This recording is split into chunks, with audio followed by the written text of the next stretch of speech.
lectura de la Biblia. Obrando el hábito de leer la palabra de Dios. A la Iglesia de Cristo.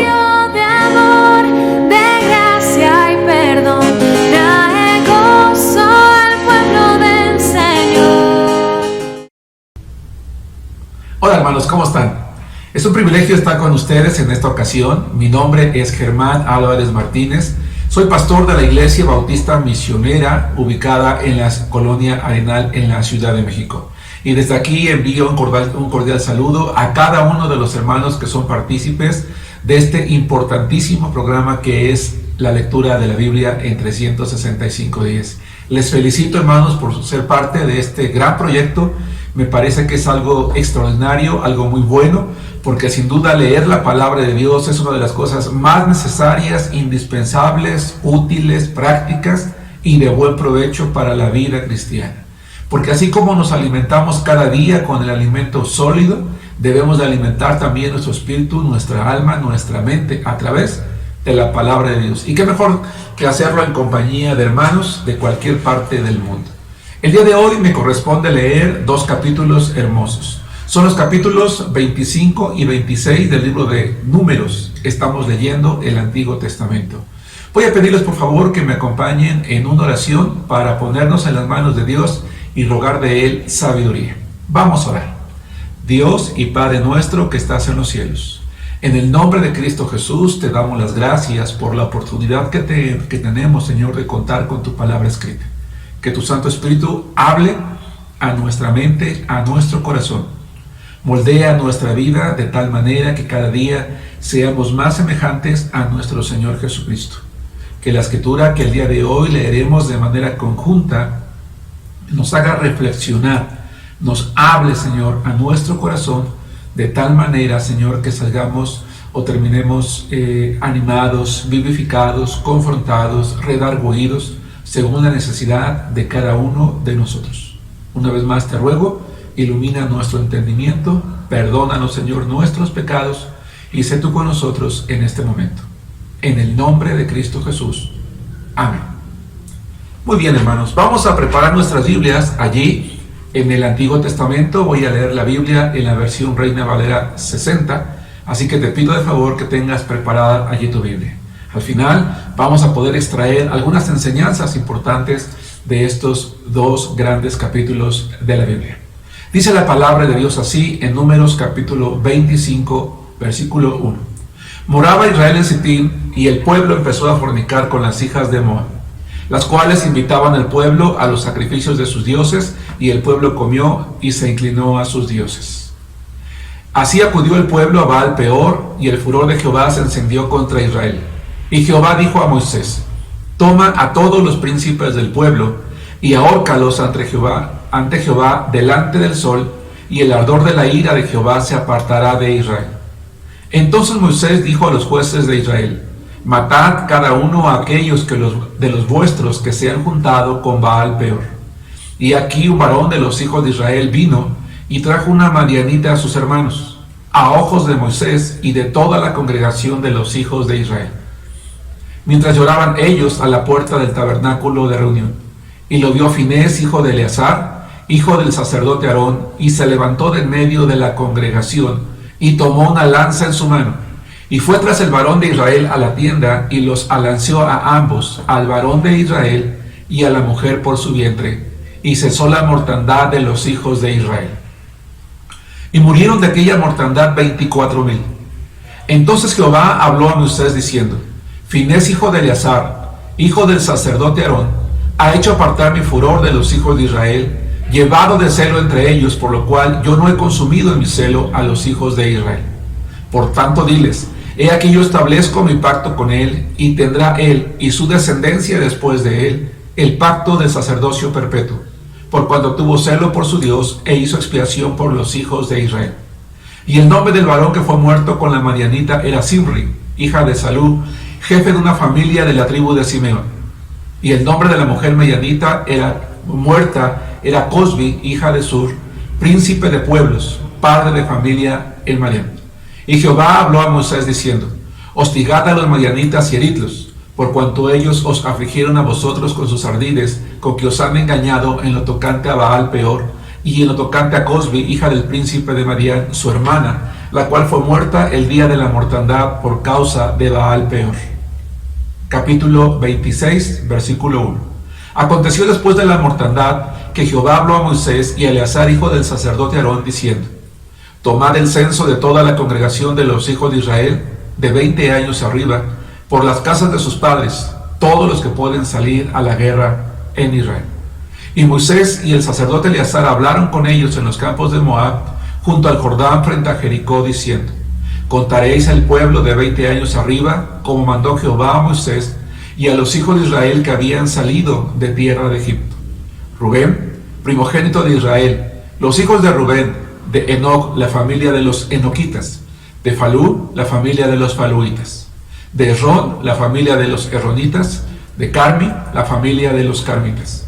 Estas son las familias de los rubenitas, y fueron contados de ellas 43,730.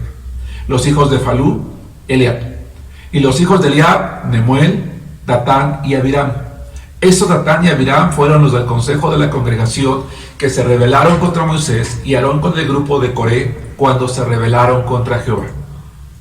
Y la tierra abrió su boca y los tragó a ellos y a Coré, cuando aquel grupo murió, cuando consumió el fuego a 250 varones para servir de escarmiento, mas los hijos de Coré no murieron. Los hijos de Simeón por sus familias: de Nemuel, la familia de los nemuelitas; de Jamín, la familia de los jaminitas; de Jaquín, la familia de los jaquinitas; de Sera, la familia de los seraitas; de Saúl, la familia de los saulitas. Estas son las familias de los simeonitas, 22,200.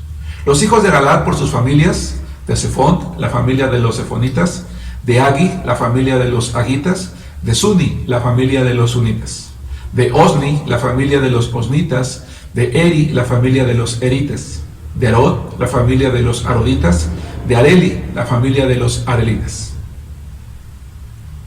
Estas son las familias de Gad, y fueron contados de ellas 40,500. Los hijos de Judá, y Onán murieron en la tierra de Canaán. Y fueron los hijos de Judá por sus familias: de Sela, la familia de los selaitas; de Fares, la familia de los faresitas; de Sera, la familia de los seraitas. Y fueron los hijos de Fares: de Errón, la familia de los erronitas; de Amul, la familia de los amulitas. Estas son las familias de Judá, y fueron contados de ellas 76,500. Los hijos de Isaacar por sus familias: de Tola, la familia de los tolaitas; de Fuán, la familia de los funitas; de Jasub, la familia de los jasubitas; de Simrón, la familia de los simronitas. Estas son las familias de Isaacar, y fueron contados de ellas 64,300. Los hijos de Zabulón por sus familias: de Seret, la familia de los sereditas; de Elón, la familia de los elonitas; de Jalel, la familia de los jalelitas. Estas son las familias de los zabulonitas, y fueron contados de ellas 60,500. Los hijos de José por sus familias: Manasés y Efraín. Los hijos de Manasés: de Maquir, la familia de los maquiritas; y Maquir engendró a Galad; de Galad, la familia de los galaditas. Estos son los hijos de Galad: de Geser, la familia de los geseritas; de Elec, la familia de los elequitas; de Arriel, la familia de los arrielitas; de Siquem, la familia de los siquemitas; de Semida, la familia de los semidaitas; de Efer, la familia de los eferitas. Y Zelofejad, hijo de Efer, no tuvo hijos sino hijas, y los nombres de las hijas de Zelofejad fueron Mahala, Noa, Ogla, Milca y Tirsa. Estas son las familias de Manasés, y fueron contados de ellas 52,700. Estos son los hijos de Efraín por sus familias: de Sutela, la familia de los sutelaitas; de Beker, la familia de los bequeritas; de Taán, la familia de los taanitas. Y estos son los hijos de Sutela: de Irán, la familia de los eranitas. Estas son las familias de los hijos de Efraín, y fueron contados de ella 32,500. Estos son los hijos de José por sus familias. Los hijos de Benjamín por sus familias: de Bela, la familia de los belaitas; de Asbel, la familia de los asbelitas; de Airam, la familia de los airamitas; de Sufam, la familia de los sufamitas; de Ufam, la familia de los ufamitas. Y los hijos de Bela fueron Ar y Naamán. De Ar, la familia de los arditas. De Naamán, la familia de los naamitas. Estos son los hijos de Benjamín por sus familias, y fueron contados de ellos 45,600. Estos son los hijos de Dan por sus familias. De Suam, la familia de los suamitas. Estas son las familias de Dan por sus familias. De las familias de los suamitas fueron contados 64,400. De los hijos de Aser por sus familias. De Imna, la familia de los imnitas. De Isui, la familia de los isuitas. De Bería, la familia de los beriaitas. Los hijos de Bería. De Eber, la familia de los eberitas. De Malquiel, la familia de los malquielitas. Y el nombre de la hija de Aser fue Sera. Estas son las familias de los hijos de Aser, y fueron contados de ellas 53,400. Los hijos de Neftalí por sus familias. De Jasel, la familia de los jaselitas. De Juni, la familia de los junitas. De Geser, la familia de los geseritas. De Silem, la familia de los silemitas. Estas son las familias de Neftalí por sus familias, y fueron contados de ellas 45,400. Estos son los contados de los hijos de Israel, 601,730. Y habló Jehová a Moisés diciendo: a esto se repartirá la tierra en heredad por la cuenta de los nombres. A los más darás mayor heredad, y a los menos menor, y a cada uno se le dará su heredad conforme a sus contados. Pero la tierra será repartida por suerte, y por los nombres de las tribus de sus padres heredad. Conforme a la suerte será repartida su heredad entre el grande y el pequeño. Los contados de los levitas por sus familias son estos: de Gersón, la familia de los gersonitas. De Coat, la familia de los coatitas. De Merari, la familia de los meraritas. Estas son las familias de los levitas: la familia de los limnitas, la familia de los hebronitas, la familia de los maelitas, la familia de los musitas, la familia de los coreitas. Y Coat engendró a Amram. La mujer de Amram se llamó Jocabed, hija de Leví, que le nació a Leví en Egipto. Esta dio a luz de Amram a Aarón y a Moisés y a María su hermana. Y a Aarón nacieron Nadab, Abiú, Eleazar e Itamar.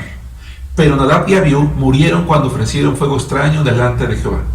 De los levitas fueron contados 23,000, todos varones de un mes arriba, porque no fueron contados entre los hijos de Israel, por cuanto no les había de ser dada heredad entre los hijos de Israel. Estos son los contados por Moisés y el sacerdote Eleazar, los cuales contaron los hijos de Israel en los campos de Moab, junto al Jordán, frente a Jericó.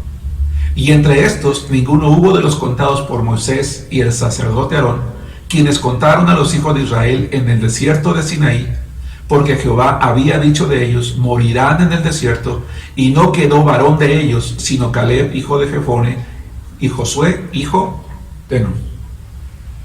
Hermanos, acabamos de leer la palabra de Dios, y cuando leemos cada uno de los versículos podemos darnos cuenta, sin duda, hermanos, que estos dos capítulos contienen grandes enseñanzas para la vida cristiana el día de hoy.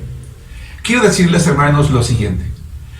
Conocí de Cristo, tengo más de 40 años de conocer a Cristo.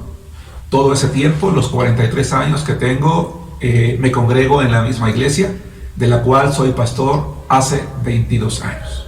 Cuando era joven, hermanos, leer para mí la Biblia, la palabra de Dios, sinceramente resultaba un poco complicado, aunque sí la leía.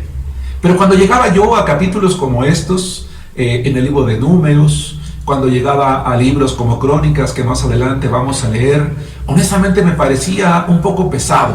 Había ocasiones en que debo de confesar que los nombres los leía, pero los pasaba por alto. Me parecía que no había mucho que aprender en algunas porciones de la Escritura. Pero cuán equivocado estaba, hermanos. Porque a través del tiempo, a través del estudio de la Biblia, a través del estudio de la palabra de Dios, pude darme cuenta, hermanos, con la ayuda del Espíritu Santo, que cada porción de la Biblia fue inspirada por Dios. No hay una palabra, no hay una frase, no hay una oración que está fuera de lugar, que está fuera de contexto, que no es útil. Aún la palabra más pequeña, que es aún una conjunción que sirve para unir alguna oración o una frase, es importante y por algo está allí. En alguna ocasión, como pastor, he dicho que la Biblia es un libro viejo, pero no lo digo de manera despectiva, al contrario, digo que es un libro viejo y que sin embargo su contenido es actual. que definitivamente de cada una de las páginas de la Biblia podemos obtener una aplicación práctica para la vida cotidiana, sin importar qué tan moderno sea el tiempo en el cual nosotros estemos viviendo. Si el Señor no viene pronto y tardara otro siglo, otros 100 años en venir, la gente, hermanos, de aquella generación podrá decir que la palabra de Dios es de uso práctico y actual para ellos. ¿Qué podemos extraer de los capítulos 25 y 26, hermanos, del libro de Números? Permítanme extraer algunas enseñanzas. Por ejemplo, este libro de Números, capítulo 25, hermanos, nos dice que el pueblo de Israel empezó a fornicar. Efectivamente, el pueblo de Israel fornicó físicamente con mujeres moabitas y fornicó, hermanos, espiritualmente con los dioses del pueblo de Moab. Vamos a ubicarnos un poquito en el contexto histórico. La palabra de Dios enseña que un rey llamado Balac, contrató a un hombre llamado Balaam con el propósito de que este último fuese a donde estaba el pueblo de Israel, a donde se alcanzaba a ver a lo lejos, con el propósito de maldecirlo, puesto que este rey quería deshacerse de ese pueblo, porque no quería que llegara a sus tierras y causara estragos. Habían escuchado mucho acerca de Jehová, acerca del Dios que venía delante de este pueblo, y este rey no quería tener nada que ver con ellos, y pensó que Balaam podía hacer un juramento o enviar alguna maldición para este pueblo. Balaam, lamentablemente, hermanos, era un hombre avaro. Era un hombre que amaba el precio que le habían ofrecido. El Señor tiene un encuentro con él, le hace ver que él no va a poder hacer nada con su pueblo, porque Dios está protegiendo a esa nación hermosa que venía en el desierto. Cuando Balaam se da cuenta que él no puede hacer nada contra ese pueblo y lo hace saber así a Balac, este rey se enoja. Y aparentemente la palabra de Dios nos hace ver que cada uno siga su camino, es decir, que Balac se queda con el enojo y Balaam se queda sin obtener la ganancia que en su corazón él sí había deseado tener y que pensó que se le había escapado de las manos. Pero cuando llegamos a este capítulo 25, hermanos, nos damos cuenta que Balaam era un hombre tramposo. Él pensó, bueno, a este pueblo no se le puede hacer nada porque Jehová su Dios lo protege, lo ayuda. Él tiene el poder de cambiar cualquier maldición en bendición. Pero yo quiero esa ganancia, yo quiero ese dinero, quiero disfrutar hoy de lo que este rey me está ofreciendo. Y entonces él empezó a maquinar. Y dice el capítulo 31, versículo 16 de este mismo libro, he aquí, por consejo de Balaam, ellas, hablando de las mujeres moabitas, fueron causa. Ojo, qué interesante. Por consejo de Balaam, ellas fueron causa de que los hijos de Israel prevaricasen contra Jehová en lo tocante a Baal Peor, por lo que hubo mortandad en la congregación de Jehová. ¿Qué fue lo que pasó? Balaam no pudo maldecir al pueblo, pero lo que no pudo hacer él, lo pudieron hacer las mujeres. Vamos a pensar un poquito. Balaam dijo, al pueblo no se le puede hacer nada como un todo. Un ataque frontal es imposible. Pero pensó que si lograba llegar individualmente al corazón del pueblo, entonces iba a lograr que ese pueblo se desviara completamente, perdiera el favor de Jehová, quizás en su mente que fuese destruido para que los de Moab pudieran finalmente tener lo que querían y él así tener la fuente de ganancia. Lamentablemente, el plan que este hombre urdió tuvo un resultado favorable para el pueblo de Moab. Las mujeres lograron hacer lo que parecía imposible. Lamentablemente, hermanos, los deseos de la carne de los varones de Israel fueron mucho más grandes y mucho más poderosos, hermanos, que la fidelidad del pueblo.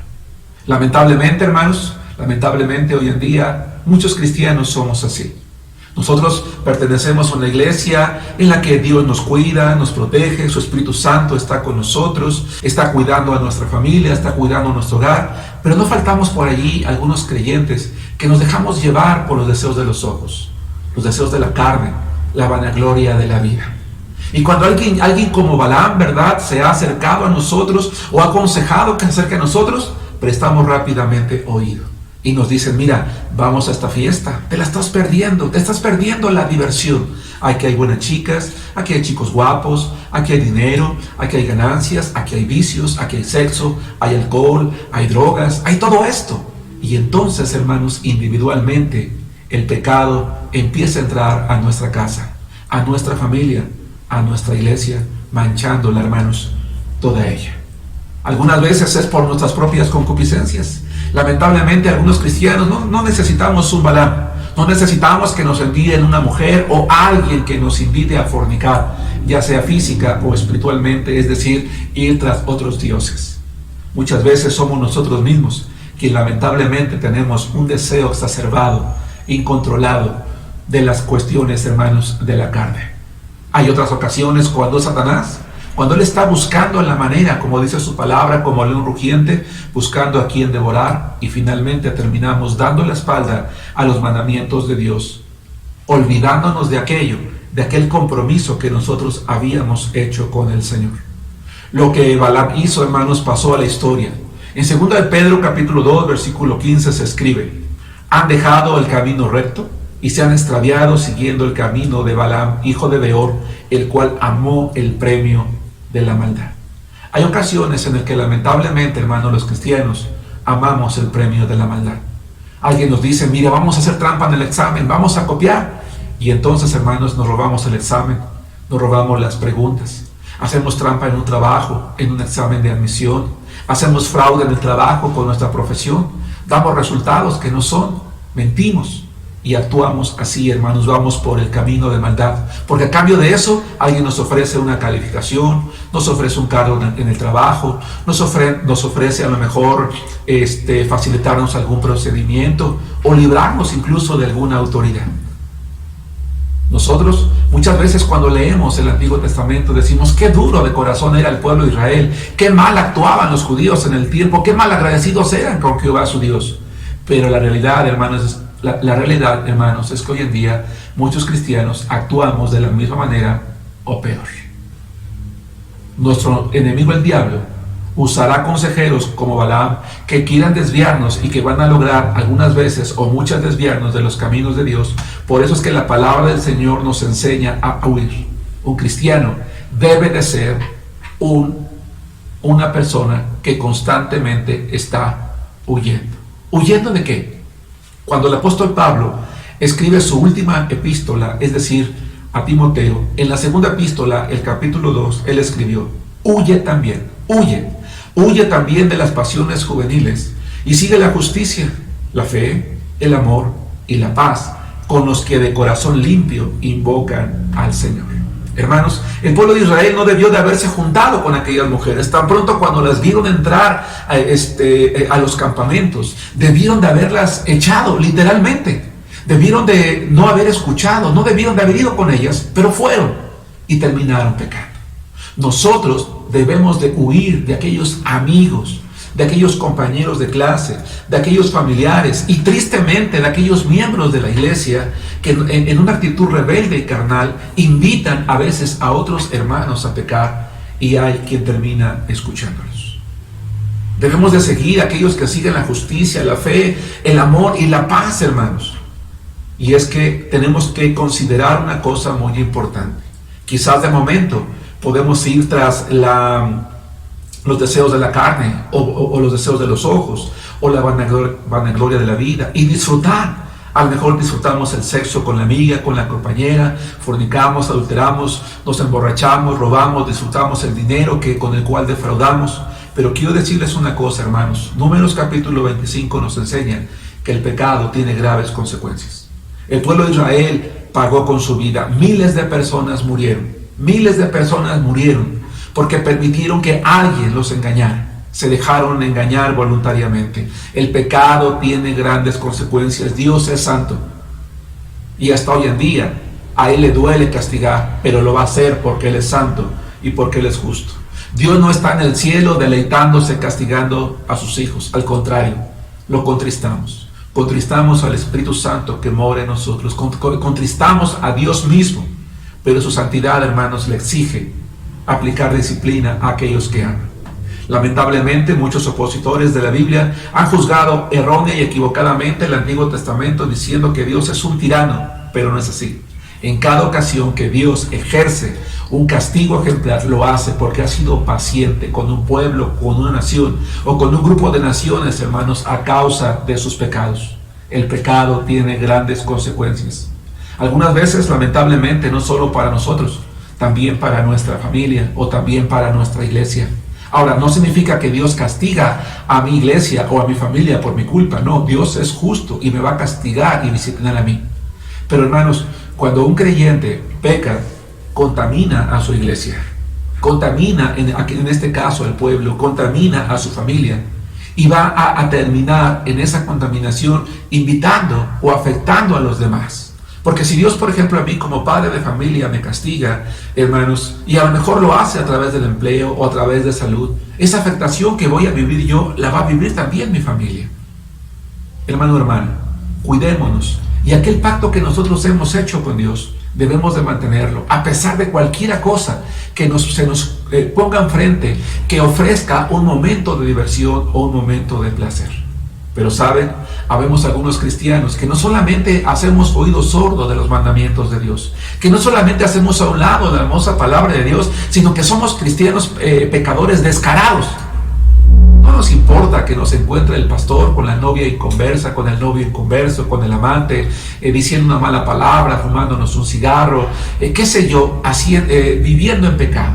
Y decimos, ¿qué le importa al pastor? ¿Qué le importa a la iglesia? ¿Qué le importan a los hermanos? Es mi vida. ¿Sabes una cosa? El problema no es si le importa al pastor, a la iglesia, a los hermanos, sino a Dios. Cuando nosotros actuamos en franca rebeldía, nos estamos rebelando contra Dios.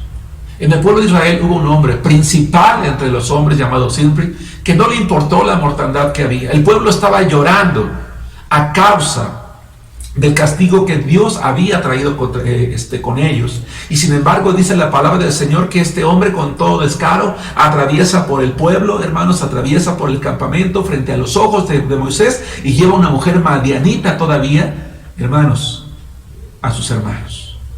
Con absoluto descaro, este líder del pueblo se atreve a traer a una mujer pagana dentro del campamento a la vista de Moisés y del pueblo. Así demostró un total desdén y menosprecio por el pacto y por los mandamientos de Jehová. Tristemente, algunos cristianos, hermanos, en las iglesias somos así. Es triste ver cuando un joven, una señorita, trae a una novia inconversa. Eso de por sí ya no es algo bueno, pero bueno, decimos, vamos a orar por él, ¿verdad? Más allá de pensar en disciplinar o no, actuamos con misericordia, pero después lleva a otro, y luego lleva a otro, y otro, y otro, y otro. Hermanos, eso es un descaro contra la voluntad de Dios, contra la palabra de Dios. Hay creyentes que se han divorciado, han conquistado a otra mujer, a otro hombre, y quieren volver a la iglesia y que la iglesia los reciba con los brazos abiertos, como si nada pasara, como si no hubiera ningún problema. Hermanos, sin embargo, no solamente tenemos que considerar esa parte.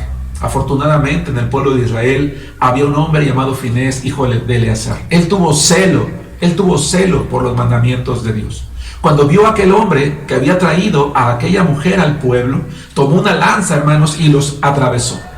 Ese celo por la santidad de Jehová, ¿verdad?, nació del hecho de que él sintió carga de ver a su pueblo siendo castigado por el pecado. Miles estaban muriendo y este hombre, hermanos, con toda descaro, ha entrado al pueblo con esa mujer. Él toma una lanza, hermanos, sabiendo que el pecado tenía que ser detenido, que se tenía que acabar con él. Y entonces dice la palabra de Dios que cesó la mortandad, pero lamentablemente, hermanos, ya habían muerto 24,000 personas.